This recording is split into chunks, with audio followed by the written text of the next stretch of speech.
Bismillahirrahmanirrahim.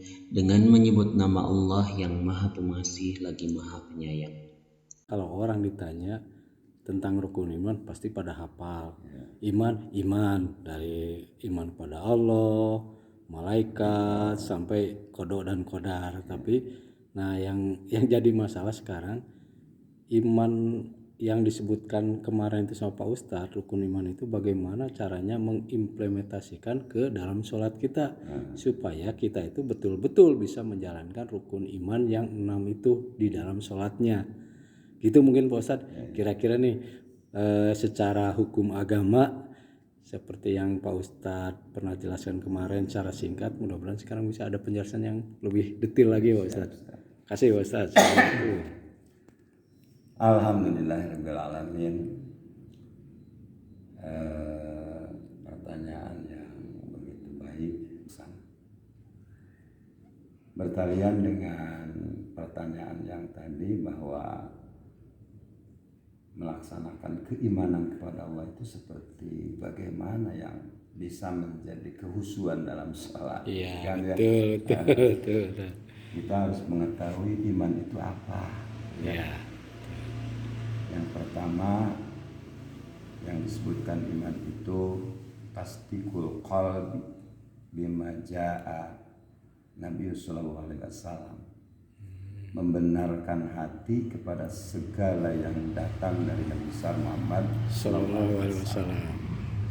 Wa antayaqana, dan juga meyakinkan.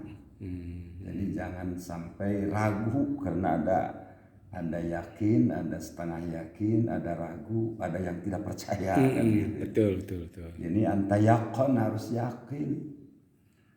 Dalam melaksanakan keyakinan itu harus, kalau bensin harus murni gitu ya.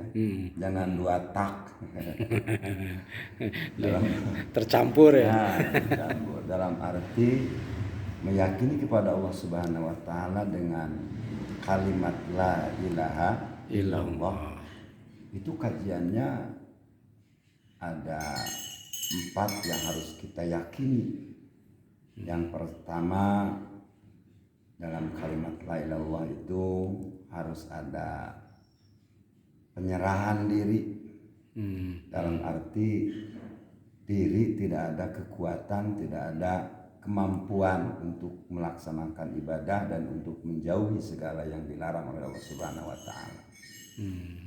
Dalam arti kalau kita melaksanakan keimanan yang pasti dalam jiwa, harus dengan keyakinan yang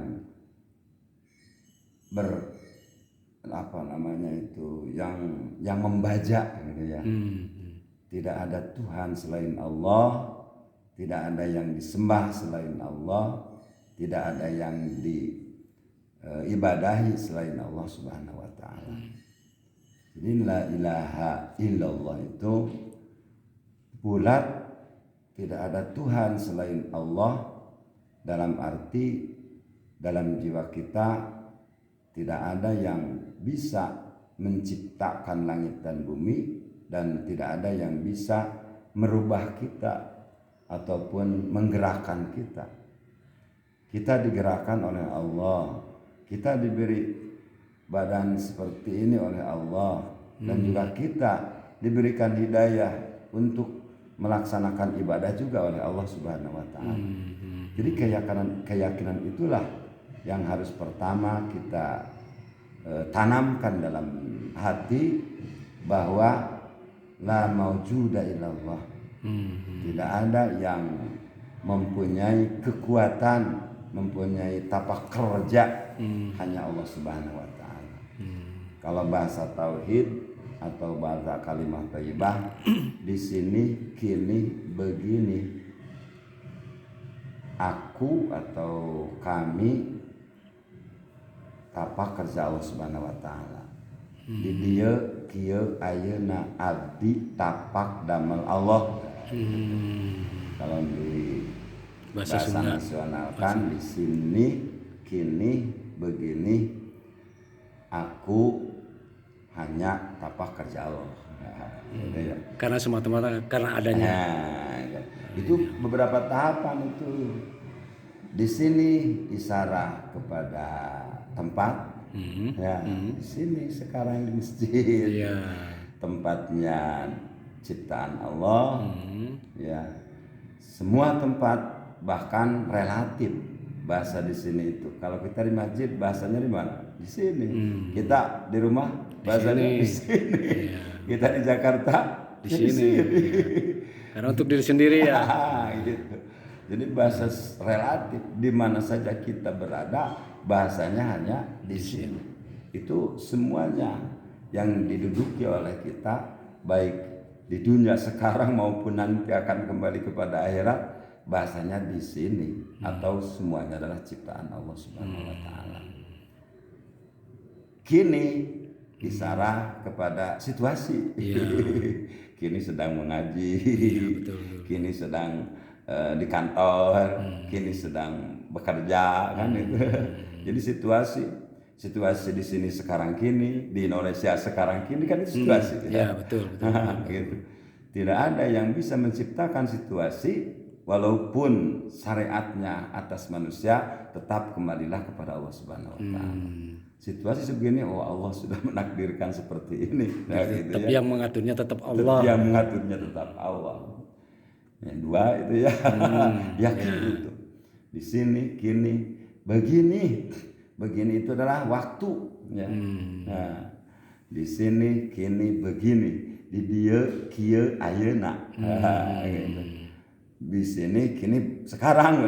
Sekarang. Di dia, kia, ayeuna. Nah, berarti kia istilahnya situasi sekarang. Terus sekarang atau isyarat kepada waktu ya. Waktu yang harus dipakai ibadah adalah waktu yang sedang dialami oleh kita. Karena waktu itu ada 3 ya. Waktu yang sudah lampau tidak akan kembali lagi. Waktu yang akan datang belum tentu kita sampaikan itu. Yang hadir waktu sekarang. Begitu. Jadi yang harus dipakai ibadah itu ya waktu sekarang, karena yang kemarin tidak akan datang lagi, yang akan datang belum tentu. Gitu. Karena kita nggak tahu ya. Betul. Allah mencabut nyawa sebelum ke rumah. Betul. Allah mencabut nyawa sebelum hari ini kan gitu. Betul. Jadi yang harus dipakai bakti hanya waktu yang sekarang. Allah SWT memberikan waktu. Bahkan Allah merintahkan kewajiban juga waktu yang sekarang yang sedang datang. Sekarang belum waktu Isya, belum wajib sholat Isya kan? Oh iya gitu. betul. Tapi kalau sudah datang Isya, itulah waktunya untuk melaksanakan kewajiban. Sholat subuh masih jauh. Iya betul. Belum wajib. Kita kewajiban sholat subuh belum wajib sekarang. Nanti kalau sudah datang waktunya baru kita wajib untuk melaksanakan ibadah subuh pamannya atau orang asal yang 5 waktu itu ya. Nah, tidak lain waktu yang 3 itu hanya ciptaan Allah Subhanahu wa taala. Allah yang mengatur. Ya. Kalau dulu dengan perasaan kita satu hari itu panjang. Kalau sekarang perasaan kita pendek gitu ya, bisa jadi. Betul. Bahkan mengikuti situasi kita. Kalau situasi kita sedang merasakan kenikmatan, waktu cepat, pendek. Tapi kalau kita mendapat kesusahan, kesulitan, banyak gitu ya. Lagi puasa biasa lama, kita menunggu maghrib. Nah, itulah waktu yang diatur oleh Allah Subhanahu wa taala, tapi kita harus menjalani. Maka celakalah orang yang menunda-nunda waktu, hanya waktu sekarang yang harus kita pakai ibadah kepada Allah Subhanahu wa taala. Di sini, kini, begini ataupun waktu sekarang ya. Kita, saya, diri kita hanya ciptaan Allah Subhanahu wa taala. Jadi kembali kepada diri. Orang diciptakan ku Allah Subhanahu wa taala tanpa meminta, itu dengan rahmat Allah. Tanpa meminta kesempurnaan, diberikan yang sempurna gitu ya. Jadi Allah Subhanahu wa taala menciptakan diri kita itu adalah atas karunia Allah dan juga atas rahman dan rahimnya Allah Subhanahu wa taala. Itu semuanya yang 4 itu yang tadi tidak lain hanya kudrat Allah. Hanya Allah yang mempunyai kekuatan dan hanya Allah yang mempunyai cipta. Di sini, di tempatnya, dimanapun juga ciptaan Allah, situasi yang sedang dialami ataupun yang sudah ataupun yang akan datang itu juga ciptaan Allah. Waktunya juga hanya Allah yang menciptakan, diri kita juga hanya Allah yang menciptakan. Itu namanya tafwid. Dalam arti kita harus merah diri. Waktu untuk melaksanakan ibadah, kita harus melaksanakan tafwid kepada Allah Subhanahu wa taala atau semerah diri kepada Allah Subhanahu wa taala bahwa diri kita la haula wala quwata illa billah.